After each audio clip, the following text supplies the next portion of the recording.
How's it going, everybody? My name is Alex, once again from the MTG Homebrew Network podcast, coming at you with another deck tech.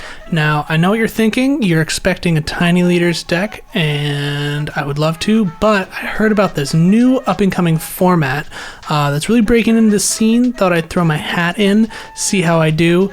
It's called Commander, otherwise known as Elder Dragon Highlander, EDH for short. It's a lot like Tiny Leaders, except instead of 50 cards, you have 100. Still singleton. You still have a Tiny Leader, but they sort of made a bigger version. You call it a Commander. And there's no CMC restriction. You can have things 4 or greater costing in your deck. Pretty crazy. Not sure how it's going to go, but we'll give it a shot. All jokes aside, though, I have Ruric Thar, the Unbowed, for you today. This is one of my favorite decks ever. I've had it in various forms for a long time, essentially ever since he was printed. He is a 6 mana, 6/6, 4 and 2 red, with Vigilance and Reach, and he has to attack each combat if able. Additionally, whenever a player, including you and your opponents, casts a non-creature spell, Ruric Thar deals 6 damage to that player. Like I said, I've had this deck in various forms for a long time. Originally it was just red-green, good creatures, sort of tinkered with it over the years. It was always fun, and then I ended up taking it apart because I was kind of bored with it. I'd been playing with it for a while, and I was gonna build a Naya deck with a lot of the pieces I had in it. It was an Atla Palani deck, if you know that card. It's really good. It's a lot of fun. And then I took it apart and was sort of shopping around for the cards as I could because they were kind of expensive. And in the meantime, I made a deck list online and played it about 3 times and realized it was no fun. Not that it was no fun to play. It was no fun to play against. And I was just thinking, I don't want to spend all this money on these cards and not play it ever because no one has fun but me at the table when I'm playing it. So that kind of never came to fruition. I unsleeved the cards, put them back into the binder, and let it be. And then a couple years later, I had a just absolute lizard brain thought, a terrible idea, a truly atrocious plan for a deck. And I, put in some elbow grease and I sleeved it back up. And we have this now. This is the result of that terrible, awful, no good idea.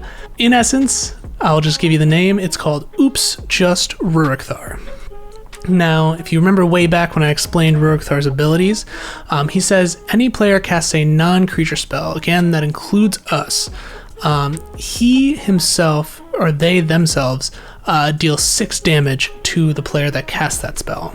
Now, if you look online, you will find plenty of Ruric Thar decks that play some non-creature permanents, some mana rocks, things like that. The usual pieces you'd find in any commander deck. Just the staples that you need to support the deck, but then mostly creatures. It's really creature-based because you don't want to be taking 6 damage. Who wants to be taking 6 damage all the time? Well, this idiot does. This deck has 1 creature and 1 creature only. Their name is Ruric Thar, and everything else is a non-creature. That means everything else in the deck is dealing 6 damage to us whenever we play it. And again, this is a bad idea, but it works. And the reason it works is a little keyword I like to call, well, I don't like to call it, it's the name and I am forced to call it that. It is lifelink. Because of the way Ruric Thar is worded, he says he deals the damage. And lifelink says any damage that he deals, you gain in life. And so if Ruric Thar gains lifelink, that means that whenever you cast a non-creature spell, you take 6 damage and then you gain 6 life. So as long as you're above 6 life, it's like nothing ever happened. So this turns the parity of this card on its head. That means once Ruric Thar has lifelink, we are free to do whatever we want, and our opponents suffer the consequences of playing their decks. The absolute nerve of them. So real quick, I'll go through all of our lifelink pieces. Most of them are going to be artifacts. We are playing every single way to give Ruric Thar lifelink that is not creature based. We'll just fish him out of this list real quick. Easy one is Basilisk Collar, Death Touch lifelink. Ruric Thar is a big boy. He doesn't really need the Death Touch, but we'll take it for such a cheap casting and equip cost. We love to see it. Next is we'll go to Batter Skull first, the OG. 5 mana living weapon. When you play it, you get a little 0/0 that comes sort of with the equipment, so it doesn't die. And then it gives +4/+4 vigilance and lifelink. Again, Ruric Thar already has vigilance, but the lifelink is worth any cost for the accoutrement it has to come with. Plus it makes him a 10/10, which is very big. Has a neat little return clause. Return Batter Skull to its owner's hand for 3 mana and equip for 5. All the living weapon equipments are pretty steeply costed because you get a free little creature with it. Hey, it's me. It's Ryan. Hey, I heard you talking about Batter Skull. Yeah. Batter Skull is one of my favorite cards. You know what else is my favorite cards? The original print proxy pack. Now it's on Etsy, so maybe you should look into it and maybe buy some proxies of tokens that you might like. They're amazing. I bought them and I play with them, and they're very pretty, and they're made out of cardstock, so it feels like a Magic card, plays like a Magic card, and there's going to be at least a half dozen things in there that you're going to play right away. Yeah! Yeah, thanks. So anyway, Batter Skull's a great card, and it gives lifelink, which is everything we want. And then we have the Batter Skull's child in Batterbone, which is another living weapon. It's literally a baby Batter Skull. It costs less, it buffs a little less, and it costs the same to equip, which feels bad, but I guess it's an uncommon, so it can't be that good. But anyway, any source of lifelink is a good source of lifelink. We have Loxodon Warhammer. What a classic. Great commander staple. This card I don't see ever being power creeped out of the meta. Honestly, love this card. Great card. It's 3 mana, gives +3/+0 trample and lifelink, which is massive for Ruric Thar. Ruric Thar hates being chump blocked because he's so big and he just doesn't have trample innately, so we love giving him trample. And equip for 3. This is a fun little 3/3/3 card. Next up, we have Resurrection Orb. This is a newer card from the one of the Warhammer decks, Warhammer Commander decks. Crazy card, insane value for 2 mana. Each creature has lifelink, and it has equip 4. And if that was all the card said, it would be fine. I would play this card anyway. But for all your troubles, whenever the equipped creature dies, return that card to the battlefield under its owner's control at the beginning of the next end step. So like, a lot of times Ruric Thar has problems because he's the only creature, and because he has to attack every turn.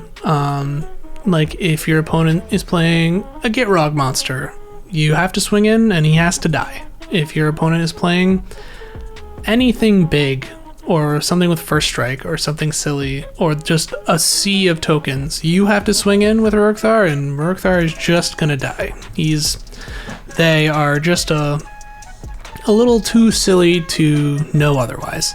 Also, I keep saying they because technically in the lore, Ruric is one head and Thar is the other. They're both conscious entities that can interact with the world and speak to each other. So yeah, just wanted to give both of them their space in the conversation. Continuing, Shadow Spear. Shadow Spear is another great value equipment for us that gives lifelink. It's 1 mana, gives +1/+1, gives trample and lifelink, and equip for 2. Again, didn't need more text on this card. It would be fine. It would be great. Because it's legendary and important, it also has pay 1, permanents your opponent's control lose hexproof and indestructible until the end of turn. Obviously, we're not playing creatures, we're playing a lot of instants and sorceries. Yeah, and because we're only playing one creature, we have to be really on our removal. If there's a blocker in our way, like I mentioned earlier, we got to get rid of it. We got to do what we can to clear the field to get Ruric Thar through. And Shadow Spear helps us do that. It helps clear the way for our clearing the way removal spells. That is, we have more lifelink sources that are non-artifact. We are looking for Witch's Clinic. Witch's Clinic is a land that taps for a colorless and pay 2, tap it. Target commander gains lifelink until end of turn. If we are bumming, if we are struggling and all of our lifelink equipment is being removed, this will do in the meantime. This, for 2 mana, it's not that high a price, because if we've gotten to 6 mana already to cast Ruric Thar, we can do 2 mana a turn and we can survive. No problem with that. And with that, that's all of our lifelink sources. Again, it's all the ones we can play. It's what we got. It's what we got to work with, and it is what it is. But anyway, additionally, we have a lot of Voltron pieces, just because we are playing one creature and we have to protect them. And so we have a lot of other things to slap onto Ruric Thar to make him more powerful. And not only that, a lot of the Voltron pieces lend themselves to his dealing damage ability. For example, we have Grafted Exoskeleton. So now, 6 damage is a lot. So we're going to skip that. We're just going to give you 6 poison counters. We're going to leave your life total alone, and you just get poison counters. It's not so bad. Just don't do it twice, because then you lose. We have Champion's Helm. We're not playing Lightning Greaves in this deck, because we have some auras and obviously all of our equipment and things. So we can't ever have Ruric Thar not be targetable with our abilities. If he gets stuck with some Lightning Greaves on him, we can't just put it on another creature to put something else on him and then switch it back. We're never going to have another target for that. So we need to be really careful about making him immune to our effects and only giving him hexproof so he's protected from our opponents. We have Champion's Helm, we have Commander's Plate, which, why does it cost 1 mana? There's no reason for that. It could cost 3, and this card would be almost fair. Almost. Maybe not quite. Darksteel Plate, just tired of him getting removed. This says no. Indestructible. Equipped creature has indestructible. It's critical to have that double layer there, so no one can just say bye to Darksteel Plate and use their second removal piece to get rid of Ruric Thar. We talked about Grafted Exoskeleton. Infiltration Lens. This deck's red and green. We have to kind of eke out all the card draw we can to keep up with our opponents. Infiltration Lens is really a great card for that, because Ruric Thar is a big 6/6 and he might be a big 8/8 or a big 9/9 with all the stuff we're putting on him, and so it just incentivizes people to block. It's commander damage they're avoiding, so he's going to get blocked all the time, and this either helps us draw cards or pressure our opponents into taking a hit here and there. Either way, we're down for either of those options. Plus, play one and equip one is nothing. It's awesome. We love to see it. Next, Swiftfoot Boots, again, hexproof, not Shroud, really important, and the haste helps a lot, because this deck, at least at the point I have it at, is very competitive, plays a lot of fast mana. I'll hit that in just a second. So haste can really just put even more pressure on, which is what we want. Sword and Feast and Famine. I don't really have to talk much about why this card's good. 3 mana, gets +2/+2 protection from black and green, which is sometimes a problem because some of our auras are green, but because it doesn't give it protection from everything, like including the artifacts we're playing, we give it a pass. It's good enough to where we can deal with it for a little while until we absolutely need to put something green on there. Plus, in this list, there's nothing in here that is green that wants to target Ruric Thar that is better than Sword of Feast and Famine, or you can't do a little workaround somehow. So, oh well, Feast and Famine wins. And I didn't finish reading the card. Equipped creature deals combat damage if and when equipped creature deals combat damage to a player. That player discards a card, and you untap all lands you control. It's almost like you get a second turn. Yeah, and then continue on the Voltron theme, we have Snake Umbra. This is usually what the protection from green would get in between. Enchanted creature gets +1/+1 and has whenever this creature deals damage to an opponent, you may draw a card.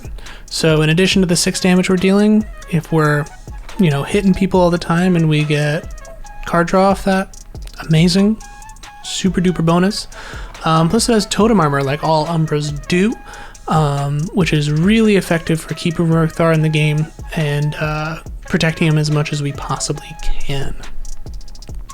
And then we have Rancor, which everybody knows, absolute green staple. 1 mana, enchanted creature gets +2/+0 and trample, and whenever it's put into the graveyard from the battlefield, return it to its owner's hand. This is the best source of trample we have in the deck. It constantly returns itself just in case something happens, and just all around amazing card. So now we can go into our fast mana, like I mentioned earlier. So we have your standard pieces, not necessarily fast mana, but just bog standard rocks. Arcane Signet, we've got Gruul Signet, Hedron Archive, the rest. But for our fast mana, we've got Chrome Mox, because we don't really mind discarding like a draw spell to get that extra mana on turn 1. We have got Jeweled Lotus, of course. This deck can and has played Ruric Thar on turn 1, and there are usually some collective groans at the table, and usually someone agrees to just scoop on the spot and shuffle up and play again. And no matter what anybody tells you, that is a win. You won that game. And then we have Mana Crypt, another Mox and Mox Opal. Very rarely does this not turn on with the Metalcraft, because we're playing so many artifacts and so many other rocks. Usually it's not a problem, especially because it counts itself, which is really important. So you only ever have to have 2 other artifacts. We don't play the artifact lands, the Ancient Den, Tree of Tales cycle. You could though, just to help this get online a little more reliably. Soul Ring, obviously, and the Talisman. And that's about it for our fast mana. We have other fun lands that contribute to our fast mana. This isn't fast mana, but Cavern Souls is really funny in an Oops Just deck, because you just named ogres or warriors, because that's the only creature types you ever have to worry about in this deck, because that is what Ruric Thar is. He's an ogre warrior, and I don't know, I feel like I've never heard someone else say put Cavern of Souls into play choosing ogres. It's just not a phrase I've ever heard elsewhere before, and it gives me a little chuckle every time. Obviously, we are playing things like Mana Confluence to give us our colors right away. Skarg the Rage Pits, great source of trample as well. Absolute all-star. Urza's Saga is really good. You can create the construct. You'll have lots of artifacts to buff it. When you're doing the 3rd step, the search step, a lot of times I will get mana, but a lot of other times I will get our really cheap lifelink sources, like the Shadow Spear, like the Basilisk Collar, because they're 1 mana. They can just come right on the field, early game before Ruric Thar is even there, to set yourself up ahead of time. Really, really useful for getting those critical pieces out. And then Yavimaya Hollow, something I do not see played a lot, honestly. It's kind of surprising. I feel like it should be played more. It is a legendary land that taps for a colorless, or you can pay a green and tap it to regenerate target creature. It's great for 1 mana. Unreal. And then we've got a lot of our more ramp. We got Farseek. We've got Kodama's Reach, Rampant Growth, and Sky Shroud Claim to get all of our lands out and our colors out into play. I mentioned removal earlier. This deck has all the removal it could ever need. First and foremost, our one planeswalker in the deck is Ugin, the Spirit Dragon. He is there almost exclusively for those 2 first abilities, because who's ulting planeswalkers these days? Silly idea. So you can lightning bolt something for his +2, or you can -X to get rid of any permanent CMC 3 or less that's 1 or more colors. One of the major reasons he's in this deck is for that second ability. You can -0 and get rid of any tokens on the field. That has saved my life many, many times from scoot swarms and goblins and elves and things like that. Blasphemous Act, that kills Ruric Thar, but especially again if someone's playing a really wide board on the other side, it's usually just 1 red mana, and that's okay. We can take that. Chandra's Ignition is incredibly powerful with Ruric Thar, especially if he already has lifelink. For 3 and 2 red, target creature you control deals damage equal to its power to each other creature and each opponent. So that is a lot of hits on the board, and especially if it's, again, 6, 8, 9, 10 damage going around the board, not a lot of stuff is going to be able to survive that. Disrupt Decorum is, in this deck, kind of a removal spell. It forces people to attack each other, block, kill their own creatures. Sometimes it's even just a way to get Ruric Thar in for free, because everybody's going to be tapping their creatures and attacking, and it's another good way to survive as well. Removal, we have a Braid. Talked about a Braid in other deck techs. Absolute all-star, love this card. Beast Within, another classic, destroying permanents, making 3/3 beasts.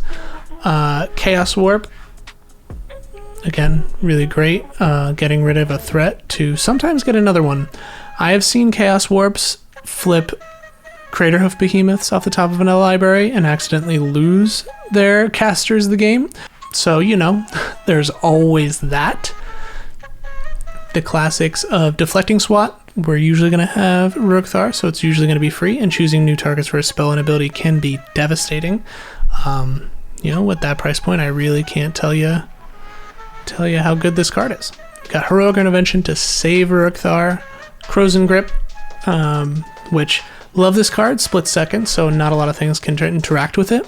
Although there are a couple accounts on TikTok that have taught me that there's actually a lot of things you can do, in response to Crozen Grip, which gives me mixed feelings about this card, but none of them have been used against me yet, so we'll keep it. And then Tibalt's Trickery is the one counterspell. I used to play Guttural Response in this deck. I might put it back in because it was just one of those flavor wins in the deck that I really loved. But it's not that good in competitive because it's way too narrow. But Tibalt's Trickery counters a spell. You choose 1, 2, or 3 at random. Its controller mills that many cards, then exiles cards from the top of their library until they exile a non-land card with a different name than that spell. They may cast that card without paying its mana cost. Then they may put the exiled cards on the bottom of their library in any order. A lot of words for it's a red counter spell, and we will take it. Other removal. That's about it for removal. We have a lot of advantage in here. We try and advance our position as much as we can because not having creatures is quite a handicap. There's a lot of really good utility creatures, especially the low CMC that we're missing out on. So we have to really be aggressive with our card advantage. For example, Jeska's Will, another way to cast Ruric Thar really, really early. Rishkar's Expertise helps us take advantage of Ruric Thar's power and get us some more drawing power. Again, drawing power is kind of tough with this deck, so we have to do it as much as we possibly can. Momentous Fall is another one. We have to sacrifice Ruric Thar, which is what it is, but then we draw cards and gain life equal to his power and toughness respectively. So that's super good. We again, a lot of this deck is a little costly, but we will take it because we are committed to this bit until we die. Noxious Revival, I've talked about this card before. It's amazing, goes in every green deck ever. Reclaim, Noxious Revival, but only slightly worse. Tamiyo Safekeeping. Kyle put me onto Tamiyo Safekeeping, especially in a one creature deck, when you have one creature that you need to save all the time and you're not really worried about protecting your whole board or a slew of really important creatures that are building blocks to how your deck works. Amazing. Just 1 mana, instant, and you gain 2 life. 2 life! Insane. And then I'll go through our enchantments real quick. Just about everything else is pretty bog standard, pretty good, just good red-green cards. Dictate of the Twin Gods is honestly sometimes just another target on your board that is not Ruric Thar. Because a lot of times people will remove this instead of removing Ruric Thar if they can. Because casting a spell and taking 6 is pretty bad. Casting a spell and taking 12, more than a quarter of your starting life total, is slightly unreasonable, I've been told. And then Sylvan Library, another really good card advantage piece in our colors. Super useful to us every time we draw it. And now I think I'm going to finish this video out with some of the funniest things in this deck. The big ha-has I put in, they don't necessarily win us the game. They certainly can, but they're just really goofy to go in a very goofy deck. For example, Aetherflux Reservoir. We're gaining life anyway, and how better to use it than just putting it in a big blue bullet and shooting people for the insolence of trying to win a game of Magic. Let's see, Mindslaver. Honestly, this is sometimes just a get out of jail free card. If you're looking like you're in a really bad position and you might just be losing next turn because you are the nuisance at the table, Mindslaver can sometimes get you out of some sticky situations. Planar Bridge, really good for just fishing out a piece of lifelink equipment, because sometimes you just don't draw it and you really need it in this deck or you are going to be hurting. Static Orb. This is one of the couple stacks pieces I put in recently because, you know, eventually you just get tired of people removing your commander, and if you have to tell the rest of the table that they can't play Magic with you anymore, so be it. We all have to make sacrifices. Speaking of sacrifices, we also have a Winter Orb. Because we play so many rocks, we usually don't have to rely on our lands too much, except for the colors. And again, we take those, we can get by without them for a little while. It usually doesn't last that long anyway. People like to get rid of that kind of stuff. Same sort of vein, Blood Moon. Again, we have enough rocks to make do. We use red mana anyway, and it just slows our opponents down so we can get set up, do what we want, and then it can just get removed in a little while, be on its merry way, and we'll be fine. I guess the Grafted Exoskeleton is a very silly thing to put in, because it does say someone plays 2 non-creature spells and they lose. A pet card of mine is the Strionic Resonator. This is really good to hold over people if they're at a low life total and say, you know what, for 2 mana, for that removal spell that you need to play against Ruric Thar, I can make you pay 12 for it. Like, if you do something I don't like, I can just make you have that extra damage, that extra little twist of the knife with a 2 mana activation of this. Very, very fun. And then the last thing for our funny little inclusions is Maze of Ith. Now, you might be sitting there saying, Maze of Ith is a very good card. Maze of Ith goes in most commander decks just as assurance that the crazy powerful combat deck doesn't swing in and kill you right away. And to that I say, fair enough, you're right, but have you ever considered using it on your own creatures? Way back when, I talked about the problem of Ruric Thar swinging into a big commander that he just can't compete with, especially the turn after you play him. Sometimes you have to get him out and then you kind of get stuck. Maze of Ith allows you to remove Ruric Thar from combat. Very, very useful, because realistically, we want Ruric Thar to sit there and not do anything. Sure, he's good in combat if he's got some equipment, but otherwise he could just be swinging in and dying over and over again, and that is sometimes just the way it goes. Ruric and Thar are occasionally their own worst enemies. So taking them out of combat like that is really, really useful sometimes. Yeah, and then Inventor's Fair, just a really good tutor for us, where all of our really important pieces are artifacts. So in that same sort of vein, I did play Trash for Treasure. I took that out. Maybe I'll put it back in. That's a good card. And finally, notable additions you might make to this deck. Because what I've been doing is I've slowly been sneaking in some stacks pieces like our Winter Orb, like our Blood Moon, until my play group eventually adjusts and plays their own stacks pieces or removal, or I get to do what I want. Either way, we will continue the way we have been going. So other options are like Torpor Orb, which prevents creatures with enter the battlefield triggers from triggering, which is great for us because we have only one creature and they don't do anything when they enter the battlefield. So what do we need those triggers for? Nothing. Get them out of here.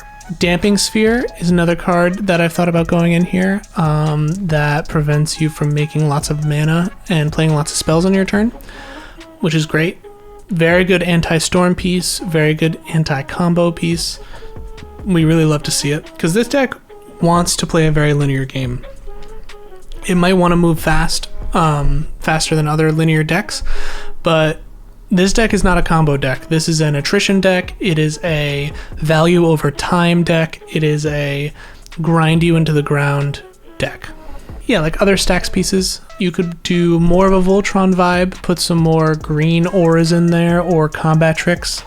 But let me know how you might build this deck. Oh, and again, outside of the lands I mentioned, play whatever lands you want. They're all good. Just make red and green mana. That's all you need to do. But yeah, that's it for this deck tech. Head over to our Discord, head over to the comment section on this video. Let me know what you think of my wacky, terrible, awful idea that works occasionally. Let me know if you would build it different. Let me know if you like the Oops Just format. We here at the MTG Homebrew Network podcast, a lot of us have made Oops Just decks. It's kind of a bad habit we get into that actually turns out to be fun. Let us know what you think about that deck building restriction format, however you want to call it.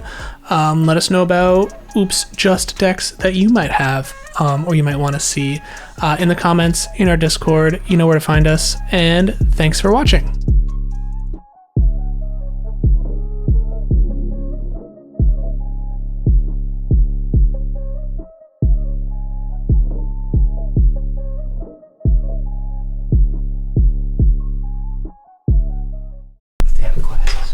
Okay, sorry, you can get back to it now. We record in Ryan's bedroom because he has all the fancy things for us to record. Yeah. Okay, bye. Bye! Oh, Stella's in here now, is that okay? That's okay. We love Stella. Be quiet. She won't.